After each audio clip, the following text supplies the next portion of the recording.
Hey there, everybody. I'm Ken. This is Canadian Retro Things. Welcome to day 19 of my Ultimate Retro Advent Calendar.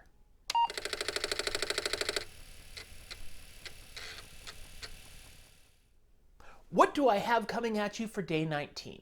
Well, these are another thing from my childhood. Again, not the originals that I had when I was a kid, but I have picked up a number of these in the collection that is available of what was around when I was a kid. They are something that I didn't exactly collect when I was a kid, but I definitely sought them out. They are something that completely ties into my love of the good old 8-bit computers of my childhood.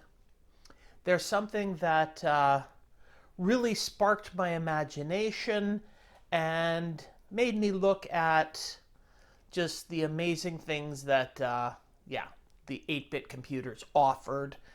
What am I talking about? Well, I'm talking about these. And what I am talking about is the Micro Adventure series of books. They are, of course, a series of young adult spy novels, really. And it's a first person adventure. You are the programming computer genius for a secret agency. And each book contains a number of basic programs that can be typed into a number of different systems to help you do things in the book, like decipher codes and other things that tie into the storyline. And each one is listed in the book to be typed in, and it tells you what computer they'll run on. And then you go to the back of the book. If it's not one that will run on your computer, you go to the back of the book, and it will have the changes that you have to make to the program to make it run on your system. They were so much fun to read as a kid.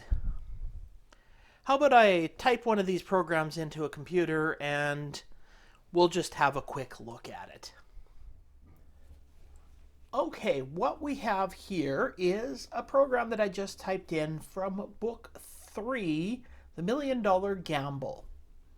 At this point in the book, your character Orion is on an airplane, and there's a bomb on board that's set to go off when you get down to 16,000 feet.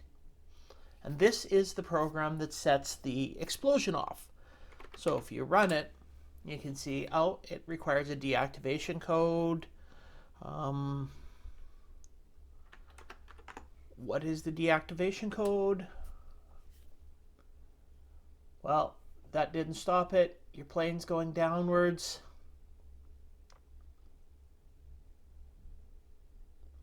And you explode. So, now I've got to remind you, these are made for young adults.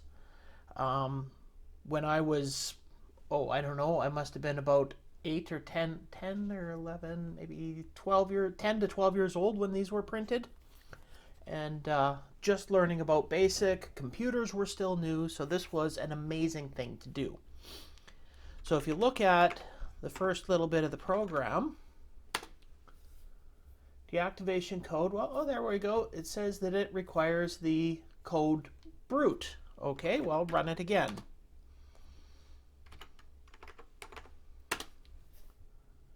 Well, that still did nothing. And then you find out, there is actually a bug in the program that you have to correct.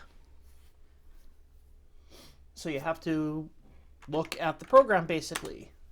The way to survive this is you have to get to line 260. So look at the earlier part of the program where you enter the code and So when you enter the proper code, it should go to line 260, but it's actually going to line 100, which puts you into the part where you descend and the bomb goes off. So you've got to actually change that line of code.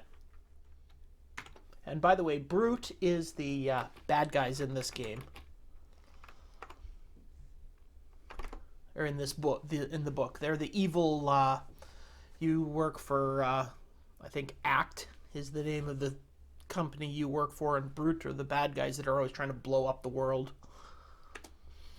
So now when you run it, and you put in the deactivation code of Brute, the bomb is deactivated, and now you can continue reading the book.